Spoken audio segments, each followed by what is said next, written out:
大家好啊！不知不覺咧，我由香港搬嚟內地生活已經1年啦。咁以前喺香港，我做過地產經紀啦，咁亦都做咗10年嘅私房菜餐廳總廚。咁對美食同埋安居都有自己嘅心得。咁嚟到內地之後咧，我開始研究5行食材嘅配搭。咁越學就越發覺入面咧真係好有道理嘅。咁好大嘅學問嚟嘅。咁原來咧飲食同埋體質、季節、生活習慣咧都係息息相關。咁尤其係同伴侶一齊食飯啦，咁可以透過食材嘅配搭，咁可以疏導到對方過往嘅元素。咁同時咧亦都增強到彼此不足嘅地方，咁做到2個人嘅5行咧都平衡融洽。咁之後咧，我會經常同大家分享5行嘅養生美食配搭嘅實用心得。咁當然啦，老本行我都唔會丟低嘅。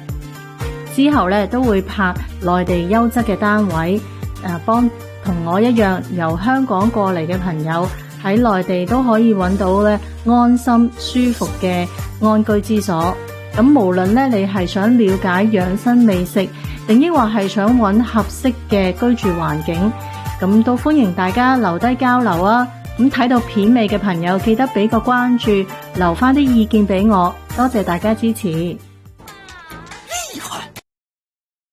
今期咧繼續講5行水旺缺火同土嘅我。咁如果男朋友係木過旺咧，就可以做呢個5行時蔬炆豆腐啦。嗱，豆腐同薯仔咧係屬土，係呢個餸嘅主角，咁可以調和到全個餸嘅。嗱，西蘭花咧就少少就夠噶啦，係屬木。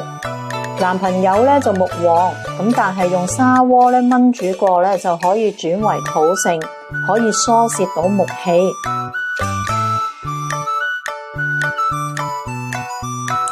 嗱，頭先咧霎個西蘭花嘅水咧就唔好倒，一陣間咧我嚟烹呢個5行時蔬豆腐嘅。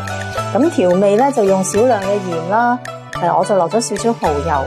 鹽咧就係屬於金水嘅，可以咧克制一下木過旺嘅男朋友。咁至於咧我自己嘅水旺，就少食啲鹽啦。咁而醬油經過發酵之後咧，就帶有火土性，可以咧加多少少代替鹽都得。嗱，呢個豆腐咧，如果可以嘅話咧，你可以即係走油。咁走油咧就香口啲啦，係啊，靚啲啦個樣。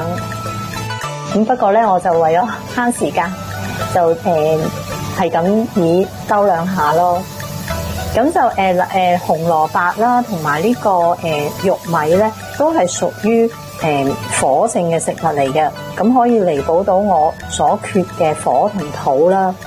咁啊，將頭先霎個西蘭花嘅水咧倒埋落去，咁啊炆煮一下。咁就頭先加咗調味落去啦，咁啊炆煮咗15分鐘。咁而家呢個雲耳咧，其實係屬水嘅，咁象徵我嘅力量，又係經過砂鍋炆煮過咧，就轉為滋潤嘅養分，可以俾到我同我嘅伴侶啊嘛。咁呢個咧生粉芡嚟嘅，頭先試過味就唔係話咁鹹，咁我加翻少少生抽，你哋可以加老抽同埋生粉咯。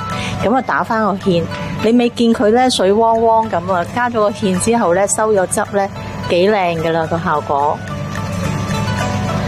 嗱，如果加老抽咧就深色啲，咁但係咧就冇咁鹹。我就頭先試過味唔係好鹹啊嘛，咁啊加翻啲生抽咯，咁啊鹹翻啲咁樣。呢個5行時蔬炆豆腐，食材五彩繽紛，象徵咧5行俱全，金木水火土都齊啦。嗱，而炆煮嘅過程就代表融洽。寓意咧彼此嘅差異可以喺包容之中化為和諧。